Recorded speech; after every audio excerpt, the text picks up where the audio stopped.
My daughter was a jinx. The first word she ever spoke, as a toddler, was die. No one took it seriously at the time, but the very next day, her grandpa was hit by a truck and killed. When my daughter started kindergarten, her second sentence was, "The snow by the door is red." Her grandma went downstairs for a walk and was instantly killed by a flower pot falling from an upstairs window, staining the white snow crimson. My husband was distraught. He wanted to get rid of our daughter. My daughter then uttered her third sentence, "Daddy, watch out for cars." My husband was terrified, not daring to step out of the house, but he tripped on a toy car in the living room, suffered a brain hemorrhage, and died on the spot. I cried, begging my daughter to shut up, to stop cursing her own family, but her expression remained cold, devoid of any remorse. "Mommy, don't go near fire." I completely broke down. On Christmas Eve, I climbed onto the rooftop. I didn't want to burn to death, so I chose my own way to die. But as I jumped, someone below was setting off fireworks. The brilliant fireworks exploded, hitting me, and I plummeted to my death amidst the shocked screams of onlookers. My daughter stood on the rooftop, watching me, her face utterly expressionless. Even in death, I couldn't understand why the daughter I had cared for so meticulously would curse our entire family. When I opened my eyes again, I was back to the day my daughter first learned to speak. This time, I finally understood what was going on with my daughter's jinx. The moment I opened my eyes, I saw my 1-year-old daughter pointing at her grandpa and saying, "Die." At first, no one reacted. Grandpa was still affectionately teasing her. "What is my sweet little Lily saying? Call me Grandpa, and Grandpa will give you candy." But Lily's small face remained cold, and she repeated, "Die." A wave of fear and anger surged through me. I quickly clapped my hand over her mouth. "Don't say that word. How can you wish for Grandpa to die?" Lily struggled, muffled by my hand, and began to wail, her face turning red from holding her breath. My father-in-law, Arthur, quickly intervened. "She's just learning to talk, Sarah. Why are you getting so upset?"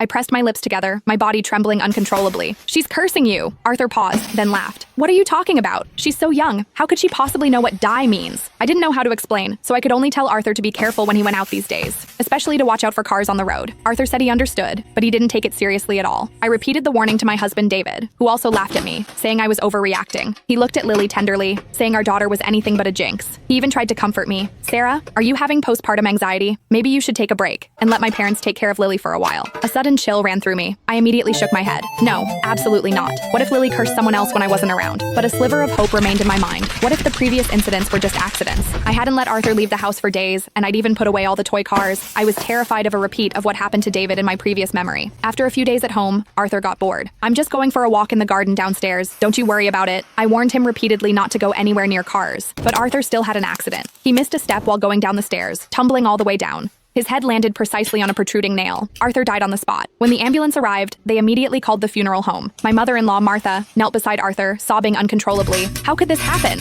But her usually kind husband was gone forever, unable to hear her cries. David rushed back from work, his eyes immediately red with tears. Yet, he calmly contacted relatives and friends, preparing Arthur's funeral. I held my innocent daughter, overwhelmed by guilt and self-blame, but Lily remained perfectly innocent, as if nothing had happened. I pinched her cheek, making her look at me. "Lily, tell Mommy, why did you say that word? Why did you have to curse Grandpa?" But my daughter couldn't answer. She cried even harder,